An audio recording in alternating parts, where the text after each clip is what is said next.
Everyone I welcome you all to this incredible platform of learn with मीजू। कैसे हैं आप सब अच्छे होंगे, मज़े में होंगे, अच्छे से प्रिपरेशन कर रहे होंगे। देखें, आपका एग्ज़ाम अब पास आ चुका है और आपका एग्ज़ाम 23 को होना है। अब ये तो कंफर्म है, क्योंकि आप देख सकते हैं जैसे आज दिन को भी एक पोस्ट वायरल हो रहा था और उसमें फेक था वो हमारे पास नोटिस, और उसके लिए हमने वीडियो भी सेपरेटली हमने 2 मिनट में लाया था, क्योंकि बहुत सारे एस्पायरेंट हमें मैसेज कर रहे थे। ठीक है, हर एक का हम रिप्लाई नहीं कर पाते टाइमली, तो इसलिए हमें वीडियो लाना पड़ा था। और यहाँ पे आपको मैं बताता चलूँ, मैंने आपको पहले से ही कहा था कि आपके एग्ज़ाम सर पे हैं, आप अच्छे से प्रिपरेशन करें, आप अपना टाइम वेस्ट मत करें, आपका एक एक मिनट कीमती है। ठीक है ना।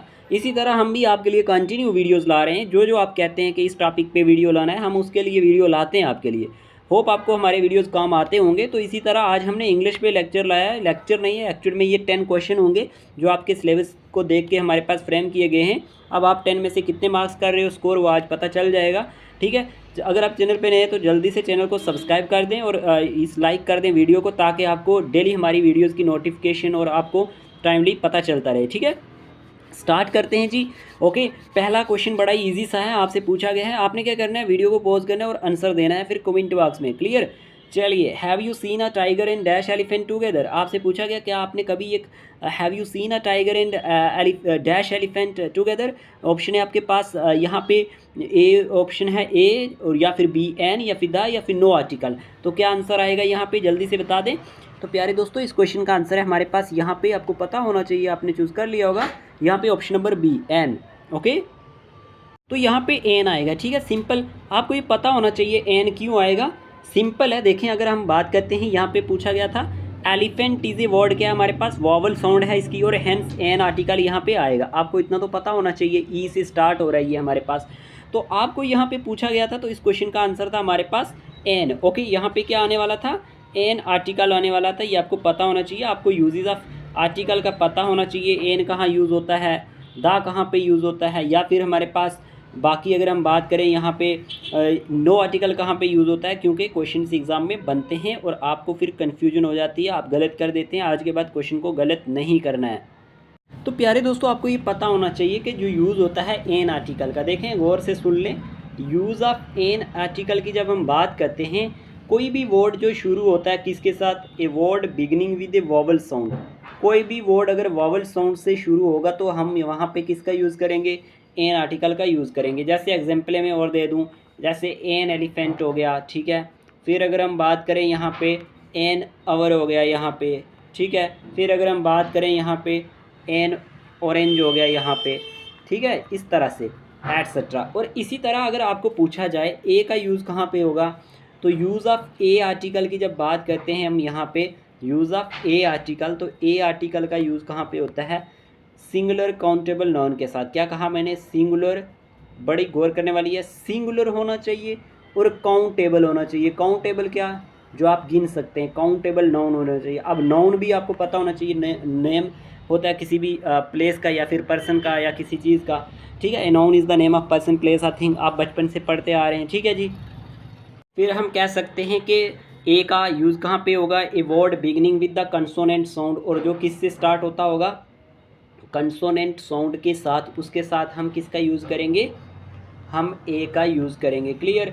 अब जैसे ए बुक हो गई, एक बुक, ए यूनिवर्सिटी, क्या कहा मैंने, यहाँ पे एन नहीं लगा देना, कंसोनेंट साउंड की बात कर रहा हूँ। ए यूनिवर्सिटी होगा, ए यंग मैन होगा।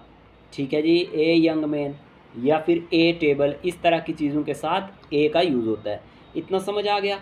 अब बात कर लेते हैं द आर्टिकल कहाँ पे यूज़ होगा। अब द आर्टिकल यूज़ होता है हमारे पास, अगर हम बात करें यूनिक थिंग्स के साथ। सिंपल वे में याद रखना, यूनिक थिंग्स जितनी भी होती हैं, जैसे द सन, एग्जाम्पल की बात करें, द मून, ये यूनिक है ना, द मून, द स्काई। ठीक है, इस तरह से द एनवायरनमेंट, इस तरह आपको याद रखना है।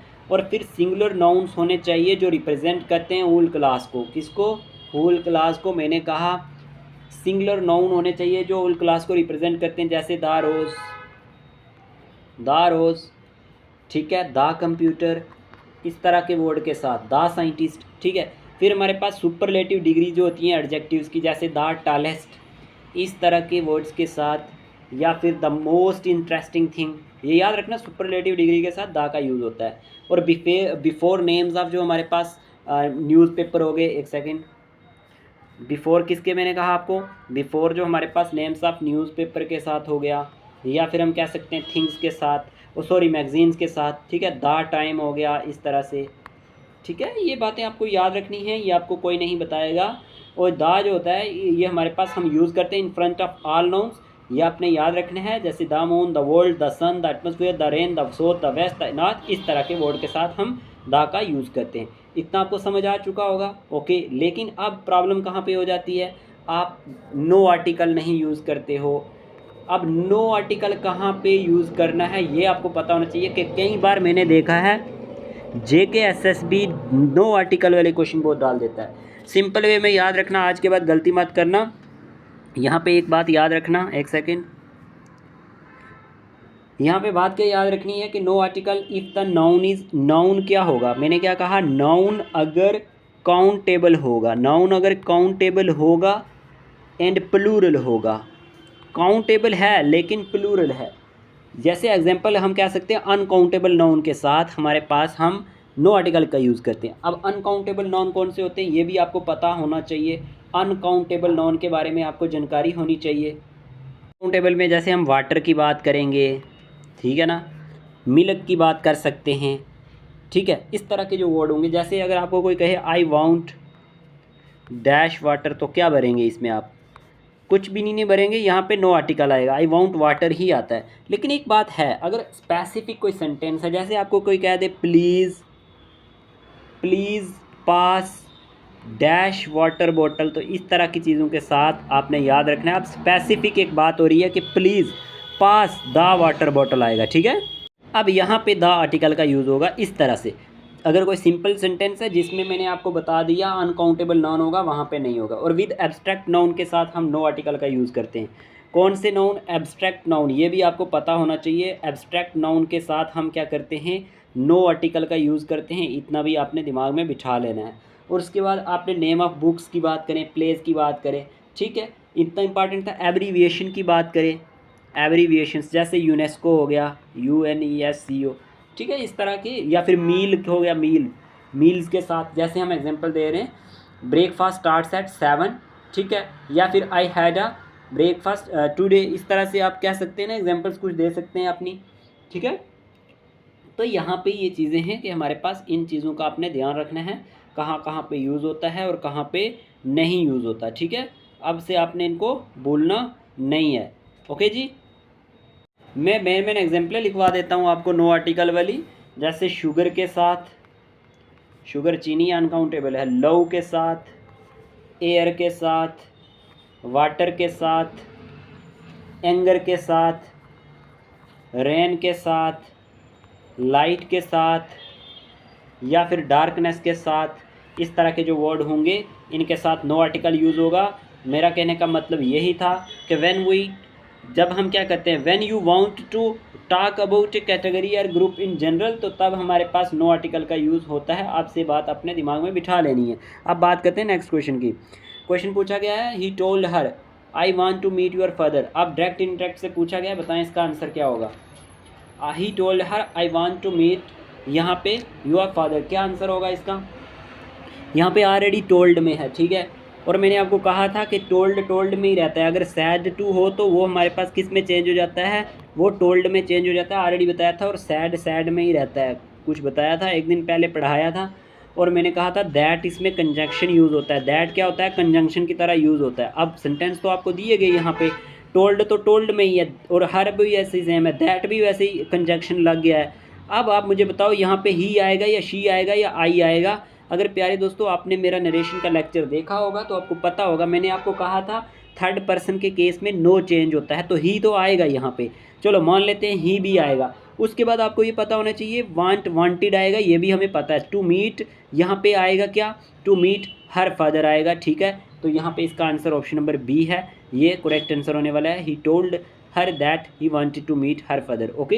ये आपने याद रखना है। मैंने बहुत सारी चीज़ें आपको बताई थी इसमें कि हमारे पास यस्टरडे किस में चेंज हो जाता है, प्रीवियस डे में, टुमारो नेक्स्ट डे में, अगो बिफोर में चेंज हो जाता है, स्टेटमेंट में दिया गया हो, हेयर देयर में होता है, दिस और इट दैट में हो जाता है। ओके, फिर आपको ये भी कहा था कि अगर डायरेक्ट में first form of verb S या यस डू डज हो तो वो second form of verb did में चेंज हो जाता है।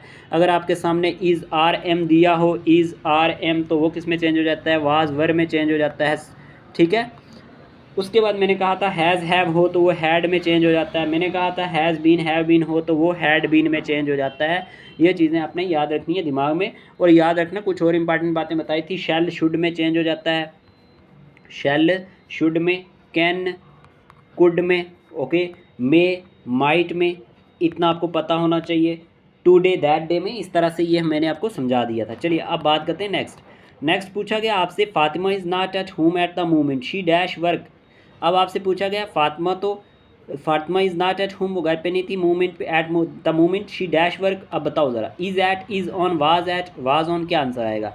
तो देखें इस क्वेश्चन का आंसर है ऑप्शन नंबर ए। ठीक है, Fatima is not at home at the moment, she is at work. Okay, अब देखें प्रीपोजिशन है ये हमारे पास, और प्रीपोजिशन के बारे में याद रखना है at can be used in multiple context में यूज़ होता है, जैसे सच एज टेलिंग टाइम के बारे में, लोकेशन के बारे में, example telling someone a meet at midnight या फिर at the coffee shop. However at can also be used to introduce prepositional phrases that identify the object of a sentence. ठीक है, example he was looking at all the different option. तो इस तरह की जो हमारे पास है ना, यहाँ पे हमारे पास इनका यूज़ होता है। बाकी प्रीपोजिशन के बारे में भी आपको पता होना चाहिए, कहाँ पे क्या यूज़ होता है क्या नहीं, इंपॉर्टेंट है, एग्जाम में पूछा जाता है तो आप भूलेंगे नहीं। ठीक है जी, देखिए मैं इंपॉर्टेंट यहाँ पे बता भी देता हूँ। जैसे आपको ये पता होना चाहिए बिटवीन कब यूज़ होता है, बिटवीन का भी यूज़ होता है, इन बिटवीन का भी यूज़ होता है, अमंग का भी यूज़ होता है। देखें बिटवीन यूज़ होता है बिटवीन टू पर्सन के बीच में, जब कोई बात दो बंदों के बीच में हो तो तब बिटवीन का यूज़ होगा। इन बिटवीन का भी यूज़ होगा जब थर्ड पर्सन इंटर हो जाता है बीच में, तो इन बिटवीन आ जाता है। एक यहाँ था एक यहाँ था, बीच में आ गया इन बिटवीन।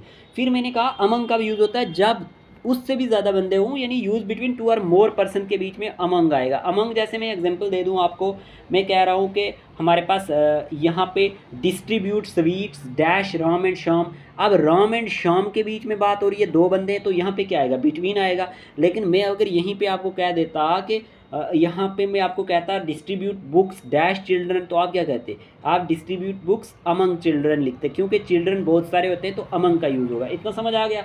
और इन टू का यूज़ आपको पता होना चाहिए। बाकी मैं डेली लेक्चर के साथ साथ आपको बताता रहूँगा। In is used for inside के लिए आपको इन का यूज़ करना होता है, कोई चीज़ किसी चीज़ के अंदर है, इनसाइड है। और देखें इन टू का भी यूज़ होगा, इन टू तब होता है जब हमारे पास into is used when something is going in from outside, मतलब आउटसाइड से कोई चीज़ अंदर जा रही है, उसे हम इन टू कहते हैं। जैसे मैं एक एग्जांपल दे देता हूँ यहाँ पे, I change milk dash curd, तो इसमें क्या आएगा, I change milk into curd. अगर मैं यहीं पे कहता I am dash the room, तो मैं कह सकता था I am in the room. या फिर मैं कहता he jumped dash the river, तो he jumped into the river, क्योंकि वो बाहर से उसके अंदर गई है छलांग मार के। इन टू कोई चीज़ बाहर से अंदर गई, कोई ऑलरेडी उसके अंदर है, तो इन का यूज़ होगा। इतना समझ होना चाहिए। चलिए question number 4, the car is being washed by the driver. बताए ज़रा इसका आंसर क्या होगा। The car is being washed by the driver, the driver has been washing the car, the driver is washing the car, the driver has washed the car, the driver was washing the car.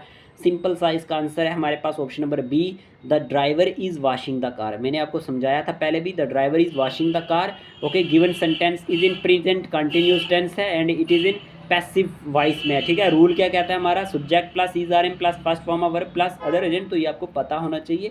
यहाँ पे मैंने active एसिव आपको अच्छे से समझाया हुआ है, वहाँ पे आपने गलती नहीं करनी है। The driver is washing the car, इसका आंसर आएगा। फिर इसी को कन्वर्ट करोगे, the car is being washed by the driver, इसका आंसर बन जाता। इस तरह से इसको कन्वर्ट करना था।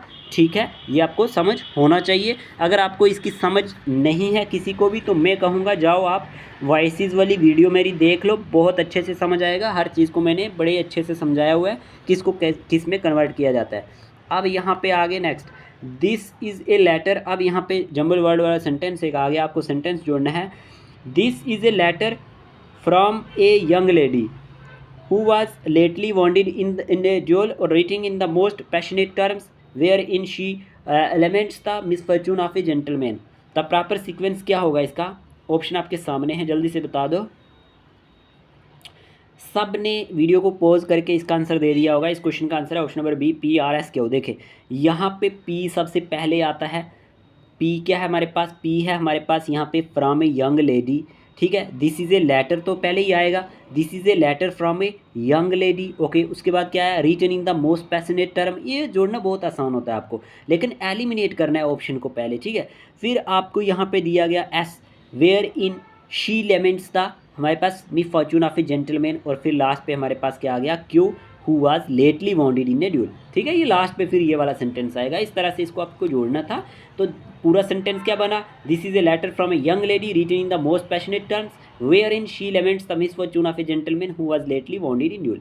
अब आपसे पूछा गया, वी ऑवन visit our aunt in Norwich dash in East Anglia, बताएं ज़रा, ऊ वूम हुज विच, इसमें क्या आएगा, यहाँ पे रिलेटिव प्रोनाउन है ये हमारे पास, जिन्हें आप रिलेटिव क्लास कहते हैं। क्या आंसर है, इस क्वेश्चन का आंसर है विच।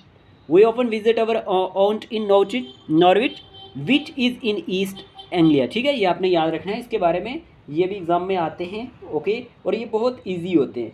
थोड़ा सा मैं इनके बारे में आपको बताता हूँ यहाँ पे कैसे करना होता है इनको, ठीक है जी।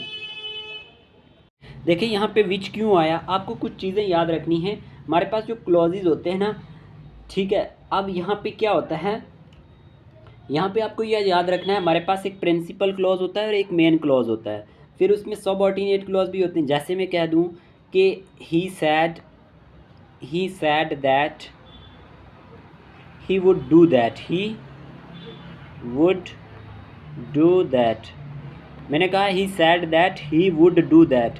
तो यहाँ पे आपको ये पता होना चाहिए, ही सैड वाला जो यहाँ से पहले है ये हमारे पास प्रिंसिपल क्लॉज है, और इसके बाद जो हमारे पास डू दैट यानी कि नेक्स्ट वाला सबऑर्डिनेट क्लॉज था। अब यहाँ पे हमारे पास डिफरेंट टाइप्स ऑफ क्लॉज होते हैं। नॉन क्लॉज होता है, फिर हमारे पास एडजेक्टिव क्लॉज होता है, एडवर्ब क्लॉज होता है। अब यहाँ पे फ़र्क कैसे जानना है, यहाँ पे विच आया ना, ये विच जो था ये हमारे पास एडवर्ब क्लॉज था, और एडवर्ब क्लॉज में ये हमारे पास, सॉरी यहाँ पे एक बात याद रखना है, ये विच आया, विच जो है एडजेक्टिव क्लॉज है या रिलेटिव क्लॉज है। जिस तरह से हम बात करें, जैसे हु की बात करें, विच की बात करें, ओम की बात करें, ठीक है, तो ये हमारे पास क्या होते हैं, ये एडजेक्टिव क्लॉज होते हैं, और ख़ास करके इनका यूज़ लिविंग और नॉन लिविंग थिंग्स के केस में किया जाता है। हु का यूज़ लिविंग थिंग्स के केस में किया जाता है और विच का यूज़ नॉन लिविंग थिंग्स के केस में किया जाता है। अब यहाँ पे आपको ये पता होना चाहिए, यहाँ पे बात क्या हो रही थी, we often visit our aunt in Norwich which is in East Anglia. तो यहाँ से आपको समझ आ गया होगा कि नॉन लिविंग की बात हो रही है। एडवर्ब क्लॉज होते हैं, एडवर्ब क्लॉज में आपको ये पता होना चाहिए एडवर्ब क्लॉज कौन कौन से होते हैं, कैसे पहचानना है।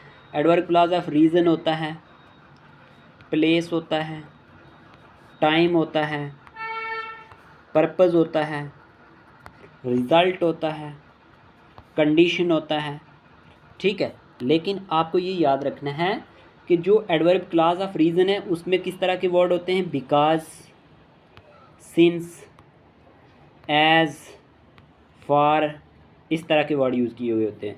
प्लेस के साथ वेयर, वेयर एवर, इस तरह के वर्ड्स होते हैं। टाइम के साथ क्या आएगा, when, while, as soon as, ठीक है। फिर हमारे पास एडवर्ब पर्पज़ के साथ क्या आता है, सो दैट, इस तरह के वर्ड यूज़ होंगे। देयरफॉर, रिजल्ट के साथ सो आता है, सच दैट आता है, और फिर एडवर्ब क्लॉज ऑफ कंडीशन के साथ इफ़ या अनलेस का यूज़ किया जाता है। इस तरह के वर्ड्स होते हैं। अब आपने याद रखना है, और यहाँ पे विच आ रहा था। चलिए आगे बात कर लेते हैं। एंटोनियम ऑफ आपको पूछा गया है, इनफेलिबल, एयरिंग, अनट्रस्टवर्दी, डूबियस, अनरिलायबल। तो इस क्वेश्चन का आंसर क्या होगा, इस क्वेश्चन का आंसर है ऑप्शन नंबर ए, एयरिंग, ठीक है। ये आप याद रखना, ऑप्शन नंबर ए ही इसका करेक्ट आंसर है। ये इनफेलिबल का हमारे पास एंटोनियम है। चलिए आगे बात करते हैं। Fill in the blanks with the most appropriate word. The war dash in 1939, tense है ये हमारे पास पूछा गया, start, will start, is starting, started. क्या होगा आंसर, इस क्वेश्चन का आंसर है हमारे पास ऑप्शन नंबर डी, स्टार्टेड, ठीक है। अब देखें कैसे, गिवन सेंटेंस की बात करें, वार स्टार्टेड इन 1939, के वार कब स्टार्ट हुई, 1939 में, और वर्ब जो है स्टार्टेड इज, ये हमारे पास क्या है, in its past simple tense form में है। और सेंटेंस जो है ये टॉक किसके बारे में कर रहा है, अबाउट एन इवेंट के बारे में बात कर रहा है, द वार, इसीलिए that occurred in the past at a specific time पे ये हुआ है, तो विच इज़ 1939। और इसीलिए the past simple tense is use to describe completed action और events that happened at a definite time in the past. तो यहाँ पे आएगा द वार स्टार्टेड इन 1939, ठीक है। चलिए क्वेश्चन नंबर 9 की बात करते हैं। Arif is standing dash some other unknown, simple सा है, far, among, between, of, near. तो मैंने पहले ही बता दिया था। तो इस क्वेश्चन का आंसर है सी, बिटवीन। दो बंदे हैं हमारे पास तो बिटवीन आएगा। Arif is standing between Samad and Adnan. अगर यहाँ पे दो से ज़्यादा होते तो अमंग आता, बताया ना आपको मैंने ऑलरेडी। तो इसका आंसर है यही। There are few different ways among and between are use, और the most common use for among is when something is in और within a group of few, several और मैनी थिंग्स। वही चीज़ यहाँ पे लिखी गई है। The most common use of between is between when something is middle of two things or two groups of thing. और इसीलिए हम कह सकते हैं कि मैंने जो आपको तरीका बताया है वो आपने फॉलो करना है बिटवीन के बारे में, अमंग के बारे में, इन बिटवीन के बारे में। 10 पूछा गया डेफर का, आपको साइनोनियम पूछा गया था यहाँ पे। Indifferent, differ, differ, postpone. तो इस क्वेश्चन का आंसर क्या है? सिंपल था, ऑप्शन नंबर डी, पोस्टपोन। ठीक है, यहाँ पे आपको 10 में से कितने आपने मार्क्स की हैं कमेंट बॉक्स में बता दें।